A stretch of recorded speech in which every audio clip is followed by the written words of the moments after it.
What's up, guys? We got another video. This is the month of September now. This is the 22nd, but I'm not really going to do any more shopping or anything after this. I pretty much got everything I need here, except for that Megadeth thing. But before we kind of go anywhere, I wanted to show those off, because those will be sealed until I get other things for it. But, yeah. So, the first thing we're going to show off is Megadeth's. I got a vinyl of Peace Sells What Who's Buying. And I also got one of Rust in Peace. So yeah, that's it right there. Now these are going to be staying sealed until I get other things for this whole thing. Now, the thing I was supposed to be getting, I did say, was the Killing Is My Business thing with the original mix and the remix of the Final Kill, I mean. But because of our piece of shit president's tariffs, and the trade war that he's starting, because he's a fucking lunatic. Now it's all just, you know. So, but I also did get this. I did get for the whole thing. This is Megadeth's "The World Needs a Hero." So, the disc is in pretty. I mean, everything's in good condition. The case is original. There's a scratch on the front, but it's all good. So,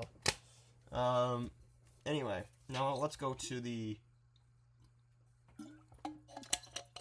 Go to the main thing here. So let's kind of start with, you know, make sure I have everything here. So we're going to start with the CDs here. So, because they're, you know, they kind of need to get out. I need to kind of get these out of the way. Now this one is going to be the first one I'll be showing. This is the Iron Maiden. The Number of the Beast. I finally got a CD of Iron Maiden. Hilarious, right? So,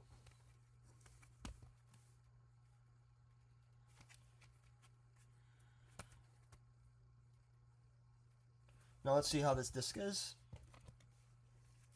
It's in one of those dual cases. It's like one of those plastic cases and stuff.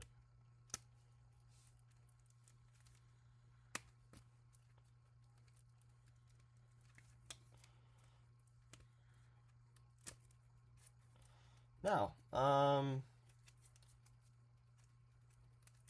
why am I doing this now? Because I kind of want to get this out of the way.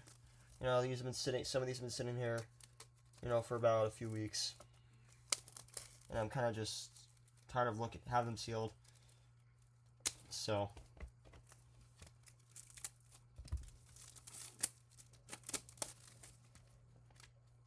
here it is, The Number of the Beast. Is there anything in the background of the disc? It's just Eddie. So, and here is the booklet, which is literally nothing but the lyric sheets, similar to the vinyl. So I do have that officially on vinyl and CD. So,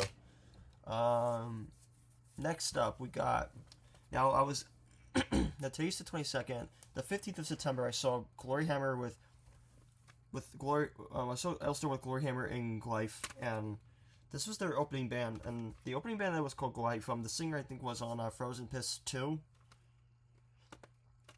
So that's quite interesting. And here it is. Now, were they a good band? No opinion. They weren't really that good, but the music seemed a bit promising. You know, they weren't as good as Lutharo when I saw them live. So it's the disc. Nothing too special, but. And yes, it did come in open. I didn't get it sealed. So. Now this one. I didn't get this in the show. I got it on Amazon. I got it right after, right when the show started, because, you know, it came about 2 days after the fact. So I do think it's pretty cool. Now this is the Return to the Kingdom of Fife, which is the first album that they did with Sozo's Michael, after they threw out Thomas Winkler. Apparently it's not even Angus McSix anymore, which is a bit odd, but anyway. Now this is the album that got me introduced to them. I saw them the first time around when they released the album. They released the album like 3 days or 4 days after I saw them, so And that was when I saw them with Glory Hammer and Ailstorm and Thara. So I also am one of the very few people that saw them in the U.S. tour with that female singer that they had for like a bit, and without Bradley Hall. I was at the very first show, which was at Irving Plaza. I lost most of my footage, but I still have that of the one where they played the Holy Hammer of Holy Flaming Hammer on Holy Crust McFrost. And for some reason, their Peter Horse is now their second guitar player. I know, cathartic, right? So here he is, the Return to the Kingdom of Fife. Okay, here is the booklet. I was wondering why it's a bit bent. Here's the booklet for it.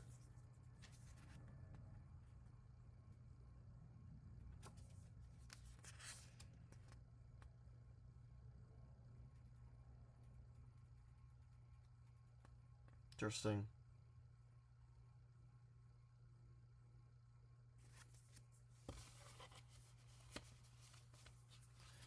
Alright, so these are two CDs. Now, this is the orchestrational version, which is the blue disc.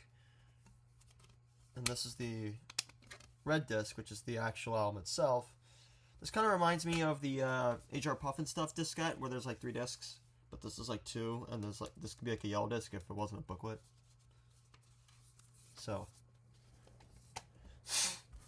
Now, this one, I did show it off in another video, but this one here is Ailstorm's Curse of the Crystal Coconut. You know what I'm talking about, right, Mr. Coconut? Oh, you do! I love this album! Yeah. So yeah, let's just unbox this one.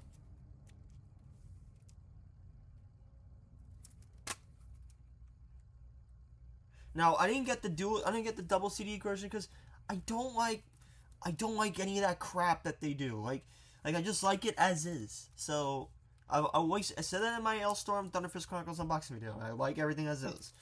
So, and I have to use my knife this time, which is a good thing.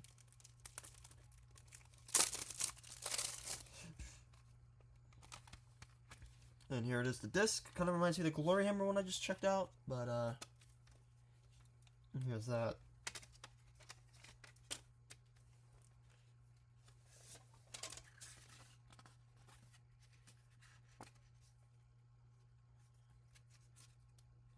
Yep.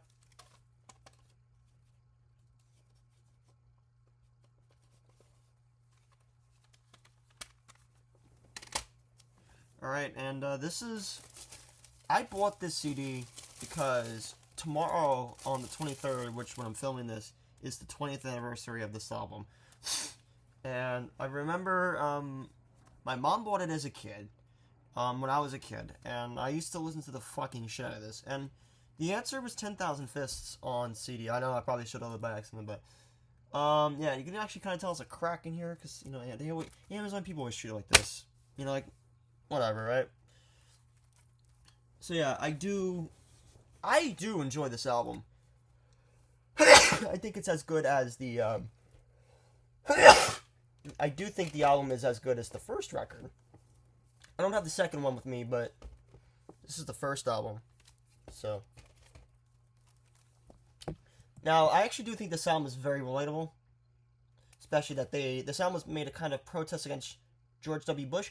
I think this album can be justified against, our President Donald J. Trump in the White House making everybody fucking stupid again.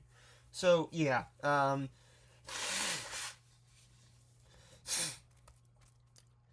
do think this album is relatable, especially when you have President Trump in that office making bullshit and making everybody's lives miserable by doing all these tariffs and deporting people and all that. So, yeah, I relate to this album a lot still, 20 years after it came out. So yeah, I mean, the first 3 albums of Disturbed are the ones for me that I really enjoyed. It's this one, Believe, and The Sickness. So now, am I worried about the crack? Not really. If it gets on the surface, then if it gets here or in the back, then I do care, because that's more of a hazard. So.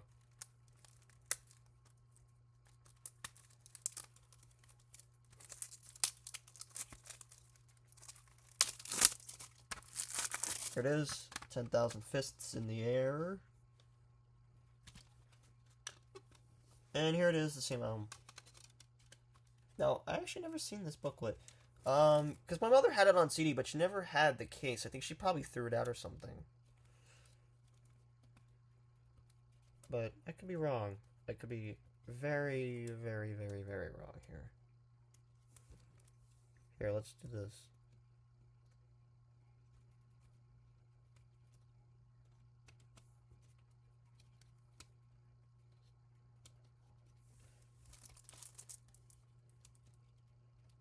The good thing is I can pretty much just edit this out, so...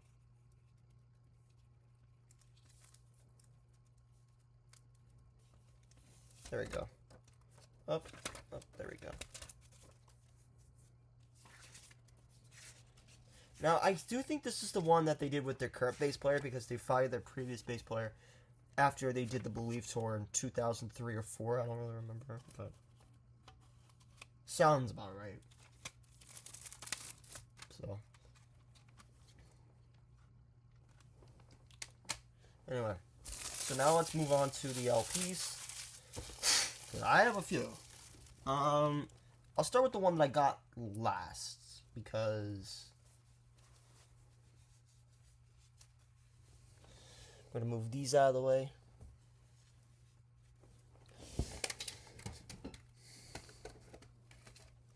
Alright. Let's go with the Beatles' White Album. This is the double LP I got. I did a video of. I bought it. It was just a random album I picked because they didn't have Rubber Soul. Because I saw it, I was like, oh, I'll get it. So yeah, this one is the new stereo mix. Has has a lot of those songs. So we are not going to waste any time with these. And this is a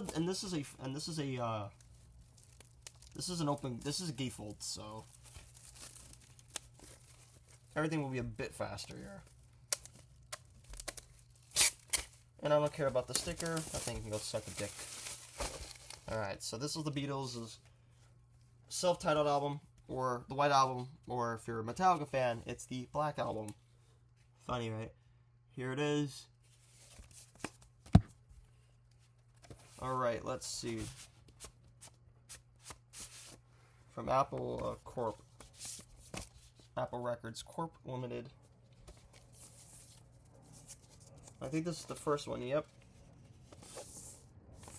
And then you got all the pictures and booklets and lyric sheets for them. I don't really want to go into them because I kind of want to get this out of the way. So. Okay, now I gotta switch it a little bit. Ready? See? I wonder how long this thing's been sitting in the seal for. Probably a couple of years. And then you got... Oh, you know there's pictures of them. Alright. I think we'll take a look at them. This is the second vinyl. I won't even take it out of the flap because I don't have the time for it.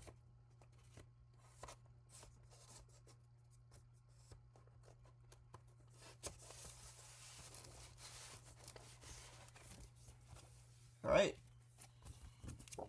This is our Johnny Boy, John Lennon. I think this is Paul McCartney. This is George Harrison. And that's Richard Starkey. So.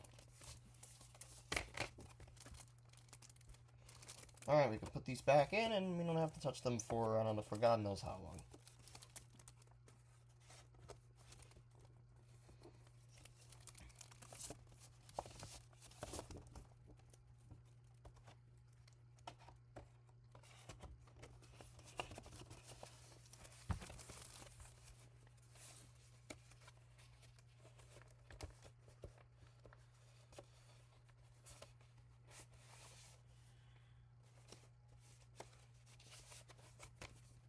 Okay, next up. Now in this video I'll probably do it on Peace Cells, but I'm not doing that, neither Rust in Peace. But I'll show you the one I will be doing next. Kiss is Dressed to Kill. Now, reason why I didn't get Hotter Than Hell, because I couldn't fucking find one. I couldn't find one that wasn't expensive or wasn't sealed. And if you guys remember, when I did that 40-minute unboxing video, I almost bought it, but I bought metal instead, which was probably a better to be honest with you. But still, let's see. Everyone knows who's for idiots are. Peter Criss, Ace Frehley, Paul Stanley, Gene Simmons. Now, I'm just going to go in for the record. Out of the first 6 studio albums, this is my least favorite. It would be least favorite to favorite. Dress to Kill, Love Gun, Destroyer, Hotter Than Hell, Rock and Roller, than the first album. That's like literally all of them. And everyone knows that Dynasty is Dynasty on Unmasked 7 and 8. Unmasked is not even a full Kiss album, so it's just more of it's a 3-member album plus Anton Fig. That's really what it is.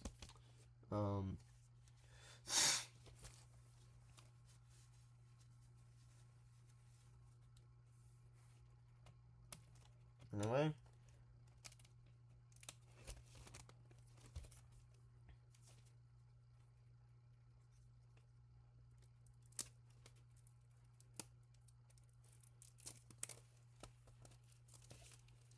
Now, another thing about the Kiss album is that if you actually look at the right side of both sides, it's missing an S. Same with the front, too, which is kind of interesting.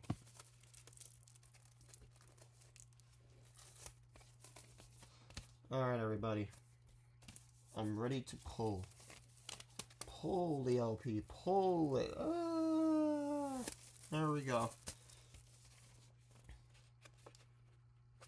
There is no lyric sheet whatsoever. There probably was one in the original editions, but this is a reissue, so they don't really care. It's kind of like the Pantera official reissues. There's like no lyric sheets in any of those, even though there should be. I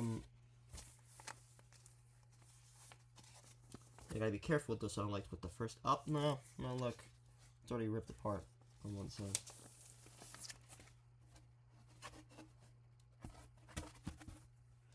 Now, this album has songs such as Come On and Love Me, She, Rock and Roll Night, the studio version, which isn't really that good of a song.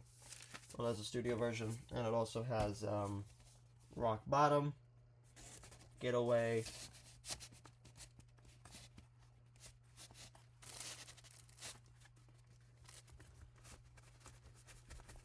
yeah, this one's going to start ripping apart immediately after I seal it, so.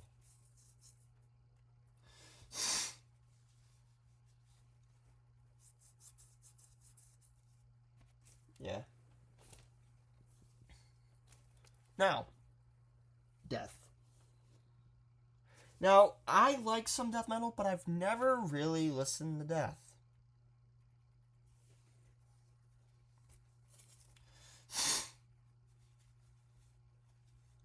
Yeah. I am a poser. I am a poser. I am a fucking poser because I've never listened to death. Now I get the chance, and the reason I picked it up because it was $22. That's the exact reason why.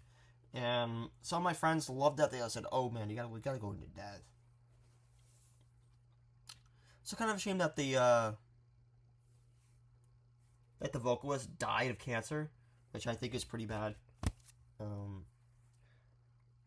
What's also fitting is it actually has God of Thunder as a bass as a bonus track.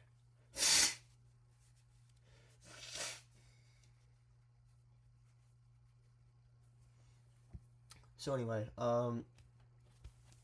let's get into the bottom of this. Let's get the fucking bottom of this. Beat the vocalist.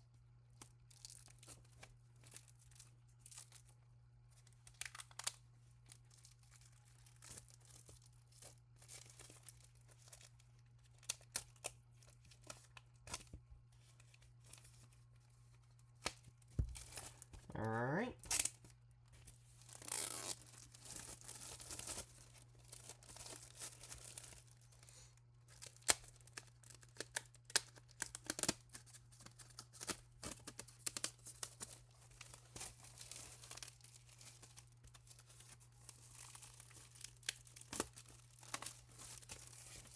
Now, I'm not sure what year this LP came out in, but probably in the 90s, maybe. Because the album is called Human, so it's quite interesting for an album name, especially with something like this.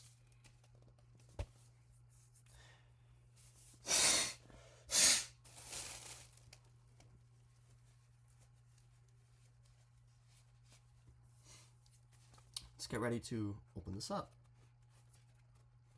First off, there is a lyric sheet.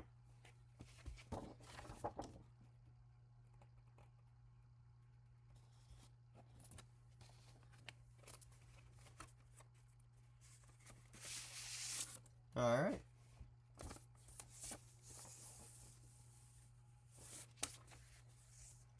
Here's side B, here's side A. Good thing is I have a lyric sheet so I can listen, so I can read the lyrics too. Always have fucking lyric sheets on an album, like please, like that's really all I ask for.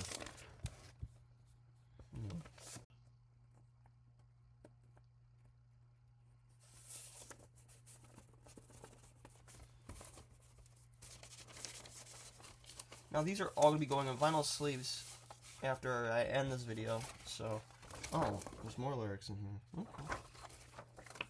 So it's like a double gatefold here.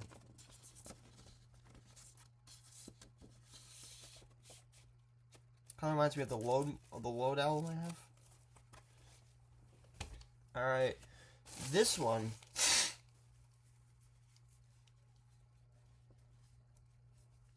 We're actually almost done with all this here, so I have one more album to unbox, and I have two more albums to show. This one is. Some of you know what this band is. They were founded in 1959. They made their first album in '68. Within 4 years, they made 7 albums. And they were known for making songs such as Fortunate Son, you know, Who Will Stop the Rain. You know, they're also known for Green River, especially, probably my favorite CCR song, I would probably say Sinister Purpose. But this one is their very first album, released in 1968.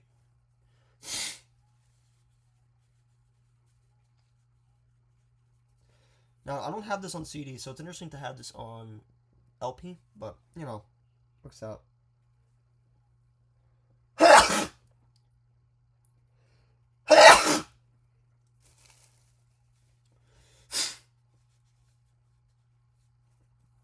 So anyway, let's kind of go ahead and take a look at this and unbox it. And now let's see if we'll how to do this. Now,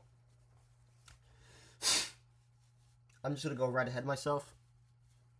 I'm just gonna go right ahead of myself, and this one's the one with I put a spell on you and Susie Q. So. Alright, so we got Stu Cook on bass, Doug Clifford on drums, Tom Fogerty on rhythm guitar, and the one and only John Fogerty on the lead guitar and vocals. So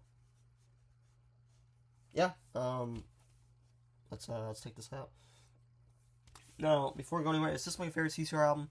No, that's Green River, but.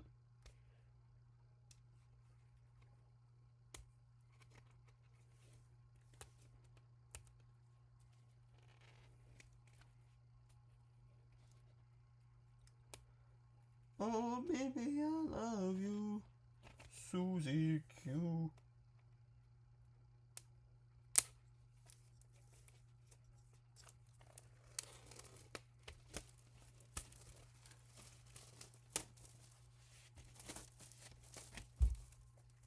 I think this is the 2025 reissue because they did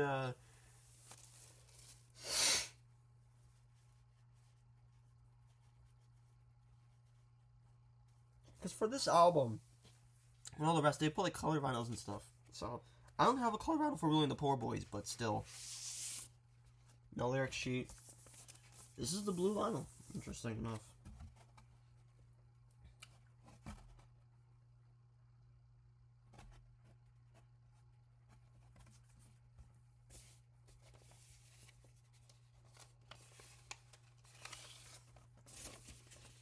just put it back in the sleeve. And this is the last one. This is no sealed vinyl. I gave it a bunch of vinyl for one for free. And $5 store credit where I was at. And this is the one I got. And this is Mel Carter's Easy Listening. I like some soul, some funk, you know.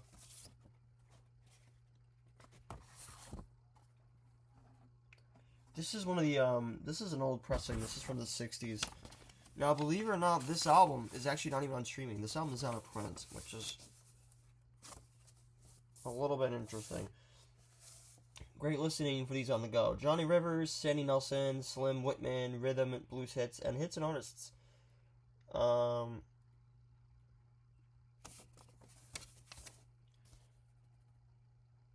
And we got Fats Domino, Ricky Nelson, Sandy Nelson. Are they fucking related? 10 other favorites. Billy Joe Kramer, The Fantasy Baggie, Swinging Blue Jeans. And other fine entertainment, the Wailers, Diane, Brown Rambo, whatever the fuck it is. Tom DeSesco, Sonny Curtis, George Fame. Yeah, we're getting a lot of these soul people. Now, as I record this, I don't know if he's dead when I release the video, but Mel Carter is still alive. I don't know how, but I mean, it reminds me of Connie Francis. You know, I thought, Connie Francis, is she dead? And then I heard a few months ago she died. She actually died. I was like, wait, that bitch was fucking alive? It was funny, but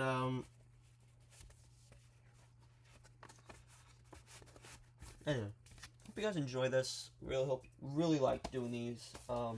Now for the next episode, you'll be seeing the Megadeth stuff talked about and whatever. And there's one more thing I gotta get for it though, and then I'll be doing the pre-order of their very last studio album, which will probably be a bit pricey, but that's okay. Anyway, hope you guys enjoy this, and I'll see you guys later. Bye.